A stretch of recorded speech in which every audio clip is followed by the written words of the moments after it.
Hello, today I am reviewing Delaire's Greek Mythology. This is an essential book, in my humble opinion. This is, you can find copies of it. If you want a new perfect copy, you can actually order one from Memoria Press. It is a standard of classical education, and for good reason. So one of the things I tell my students is basically, one of the goals of classical education is, in the end, we're just trying to get you to fully understand the Divine Comedy by Dante. So if you ever tried reading the Inferno and Purgatorio and Paradiso, you'll notice there are a lot of references to things that most students don't know about anymore, particularly a lot of Greek mythology. And so if you are, one of the ways to increase your appreciation and understanding of all the deep spiritual meanings of, say, particularly the Inferno or the Paradiso or the Purgatorio, then you want to make sure you are well aware of classical mythology and the creatures, and particularly the characters. So I would recommend the Delaire's Greek Mythology. It's perfect for kids, even as young as, say, second or third grade. It's some of the cleanest versions of the Greek mythology, and leaving out some of the naughtier things that you can find in some of these Greek myths.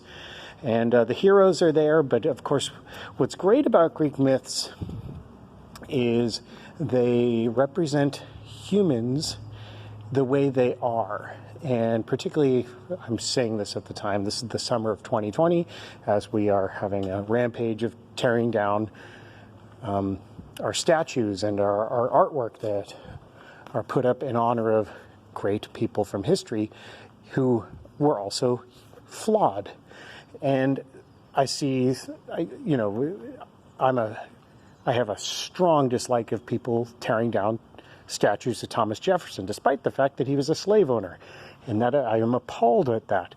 But I also recognize that he was a great human being who promoted the great ideals that our country has been founded on. Was the writer of the Declaration of Independence, wrote about 90% of it, and was our second president, two-term president, doubled the size of our country,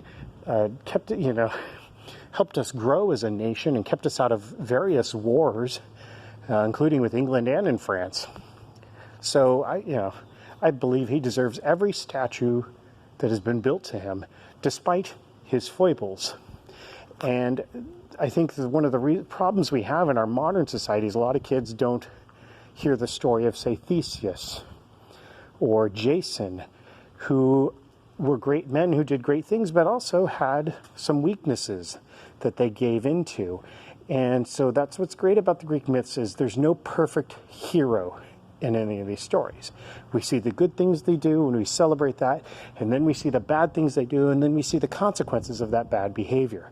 So, and I think what it helps us remember when we talk about real humans, that there are humans who are great heroes who also aren't always perfect, morally perfect, right? So that's one of the benefits of reading these Greek myths. But I'll give you an example of, so the centaurs show up in Dante's Inferno, and they are there. If you read the Inferno, you're going to read a part where, I think it's Canto 12, where bandits and thieves are being tormented, and the centaurs are patrolling around these bandits and thieves. They're stuck in this mire, in this mud, and they can't get out. And every time they start to get out, try to get out, the centaurs shoot them with arrows. And so this is an example of how Greek mythology would help you understand, is if you read, for example, in Delaire's mythology, you'll read about how oftentimes the centaurs were constantly stealing things. So we have this idea of the centaurs in Dante's Inferno are being tormented by their own sin, the very sin. The centaurs represent the their uncontrollable desire for things and the fact that they lost control and stole things from other people. Usually, like there are at least 2 stories in Dalair's mythology where you see the centaurs who they're overwhelmed by their desire, the prettiness of a young lady, including Hercules or Heracles' wife, that one of them tries to steal Heracles' wife despite, promising to help her get across a river. Or there's a scene at a wedding where everybody gets so boisterous and drunk that in the middle of it, suddenly the centaurs grab a woman and try to run off with her and are chased and hunted down. And Dante used that representation of these centaurs who just suddenly couldn't control their desire for things, and they represent that sin of uncontrol or lack of temperance, or I'm trying to remember the vice that counters the virtue, but you know what I mean. I'll think about it as soon as I'm done with this. So that's one of the reasons why I would say mythology, particularly Dalair's mythology, is an essential read for all students. And of course, what's most important is they are entertaining, they're fun, there are some great monsters in it, 100-headed dragons, there's Hydra, there's Minotaurs, and so an essential read, Dalair's mythology. And I hope you all read it and have fun.